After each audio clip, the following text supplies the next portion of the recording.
Recently दुनिया के सबसे अमीर आदमी इलॉन मस्क ने ट्विटर, जो कि एक फेमस सोशल मीडिया ऐप है, उसको खरीद लिया है 44 बिलियन डॉलर में। लेकिन क्या ये सौदा घाटे का है या फिर ट्विटर को खरीदना सही है, जानेंगे आगे इस वीडियो में। ट्विटर को खरीदने के बाद इलॉन मस्क ने सबसे पहले पराग अग्रवाल, जो कि ट्विटर के सीईओ थे, उन्हें उनकी जॉब से निकाल दिया है। उनके साथ बहुत सारे एम्प्लॉयर्स को भी उनकी जॉब से निकाल दिया गया है। तो ट्विटर, जो कि एक पब्लिक ओन प्लेटफॉर्म था, वो अब एक प्राइवेट ओन कंपनी बन चुकी है। इलॉन मस्क का कहना है कि वो ट्विटर को एक ऐसा प्लेटफॉर्म बनाना चाहते हैं जहां सबको बोलने की फ्रीडम हो, और दूसरा, ऐसे अकाउंट्स को बैन करना चाहते हैं जो दूसरों को ट्रोल करते हैं। बट क्वेश्चन ये रेज होता है कि आखिर इलॉन मस्क ने ट्विटर को ही क्यों चुना।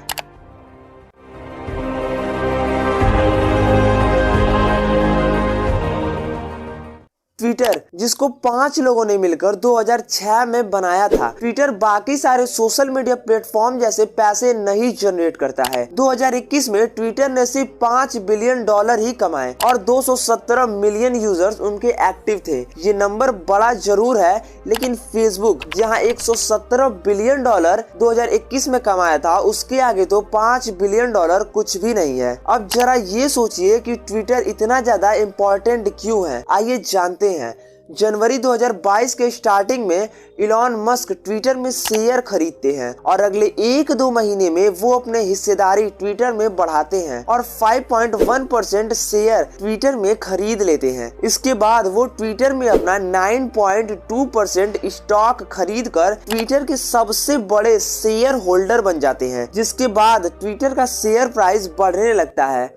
जिसके बाद ट्विटर के बोर्ड इलॉन मस्क को एक सीट ऑफर करते हैं ट्विटर में, लेकिन इलॉन मस्क उस सीट को रिफ्यूज कर देते हैं ज्वाइन करने के लिए। वो कहते हैं कि ये सिर्फ और सिर्फ एक वेस्ट ऑफ टाइम है। जिसके बाद 14 अप्रैल 2022 को इलॉन मस्क कंपनी को एक ऑफर देते हैं। वो कहते हैं कि 43 बिलियन डॉलर ले लो और ये कंपनी मुझे दे दो। इलॉन मस्क ट्विटर के प्लेटफॉर्म को फुल कंट्रोल में लेना चाहते थे ताकि वो ट्विटर को अपने हिसाब से चला सके।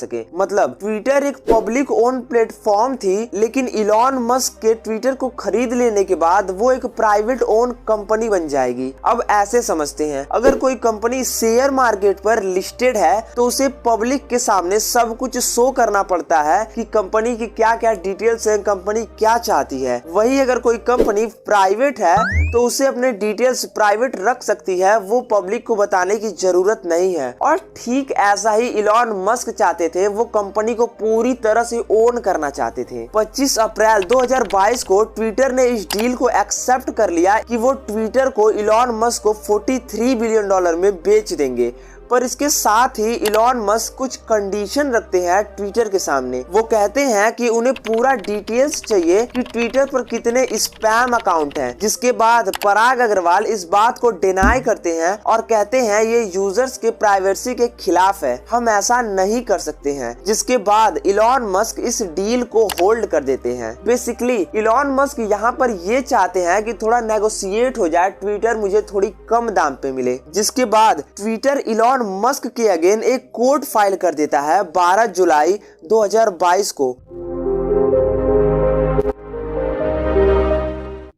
ट्विटर का कहना था कि जिस तरह से इलॉन मस्क ऐसा कर रहे हैं, वैसे कंपनी की इमेज पब्लिक के सामने खराब होगी। जिसके बाद 29 जुलाई 2022 को इलॉन मस्क भी ट्विटर के अगेंस्ट एक केस फाइल कर देते हैं। इलॉन मस्क कहते हैं कि ट्विटर ने अपने इन्वेस्टर से झूठ बोला ये स्पैम अकाउंट के बारे में कि कितने सारे फर्जी अकाउंट है ट्विटर पर। ये पूरी डिटेल्स ट्विटर अपने शेयर होल्डर को नहीं बताना चाहती है। अब कंडीशन ये थी कि अगर इलॉन मस्क इस डील को एक्सेप्ट नहीं करते हैं तो उन्हें 1 बिलियन डॉलर का फाइन पे करना पड़ेगा। इतना कुछ होने के बाद ट्विटर के शेयर्स या कंपनी में कोई भी इफेक्ट नहीं होता है, जैसा कि इलॉन मस्क चाहते थे कि इतना कुछ ड्रामा ड्रामा होने के बाद कि ट्विटर उनको थोड़े कम प्राइस में मिले, थोड़ा दाम कम हो जाए। लेकिन इतना कुछ ड्रामा हो जाता है, फिर भी ट्विटर के जो शेयर के प्राइस रहते हैं वो कम नहीं होते हैं। जिसके बाद इलॉन मस्क की टीम उन्हें कहती है कि इन सभी चीजों से ट्विटर का नुकसान नहीं है। जिसके बाद इलॉन मस्क वहां से यू टर्न ले लेते हैं और ट्विटर को एक लेटर लिखते हैं। वो कहते हैं कि $44 बिलियन में वो ट्विटर को फिर से खरीदने के लिए तैयार हैं। और ठीक उससे 2 दिन पहले इलॉन मस्क कोर्ट में हाजिर होने वाले रहते हैं, जहां ट्विटर की वकील उनसे सवाल जवाब करने वाले रहते हैं। उससे पहले ही इलॉन मस्क इस डील को एक्सेप्ट कर लेते हैं और ट्विटर को खरीद लेते हैं। जिसके बाद 27 अक्टूबर 2022 को इलॉन मस्क ऑफिशियली ट्विटर के नए मालिक बन जाते हैं। ट्विटर को खरीदने के बाद वो सबसे पहले पराग अग्रवाल को उनकी जॉब से निकाल देते हैं, जो कि ट्विटर के सीईओ होते हैं। पराग अग्रवाल वो एक इंडियन ऑरिजिन के ट्विटर के सीईओ थे। उन्हें जॉब से निकालने के बाद 30 मिलियन यानी लगभग 225 करोड़ रुपए मिलते हैं। इलॉन मस्क ट्विटर को खरीदने के बाद ट्विटर में कुछ चेंजेस करते हैं। इलॉन मस्क मालिक बनते ही वेरीफाइड अकाउंट के लिए $8 चार्ज करने का ऑर्डर देते हैं। वो कहते हैं कि वेरीफाइड अकाउंट के लिए अब लोगों को $8 पे करना होगा। ये ब्लू टिक वो सभी किसी को दे देंगे जो भी उन्हें $8 पे करेगा हर महीने। उनका दूसरा प्लान ये होता है कि वो ट्विटर को वीचैट चाइनीज ऐप जैसा बनाना चाहते हैं, जिसे पब्लिक के साथ लोग प्राइवेट में भी बात कर सके। बेसिकली वो ट्विटर में ये सब फीचर्स चाहते हैं। क्वेश्चन ये भी है कि उन्होंने ट्विटर को ही क्यों चुना इंस्टाग्राम, फेसबुक के अलावा। इलॉन मस्क जानते थे कि ट्विटर आज भी रिटर्न किंग है, कि हर कोई छोटा बड़ा ट्विटर पर एक्टिव है। हर सरकार के ऑफिशियल ट्विटर हैंडल्स हैं। सेलिब्रिटी रियल टाइम की दुनिया में लोगों के बीच क्या हो रहा है वो सुन सकते हैं। ट्विटर कहता था कि वो सेफ जरूर है, फ्रीडम को सपोर्ट करता है, लेकिन ऐसा कुछ भी नहीं है। जैसे ट्विटर ने डोनाल्ड ट्रंप के अकाउंट को परमानेंटली बैन कर दिया है, जो कि अमेरिका के प्रेसिडेंट रह चुके हैं। पर क्या ये ट्विटर फ्रीडम स्पीच को सपोर्ट करता है? अगर सपोर्ट करता भी है तो उसने डोनाल्ड ट्रंप के अकाउंट को क्यों बैन किया?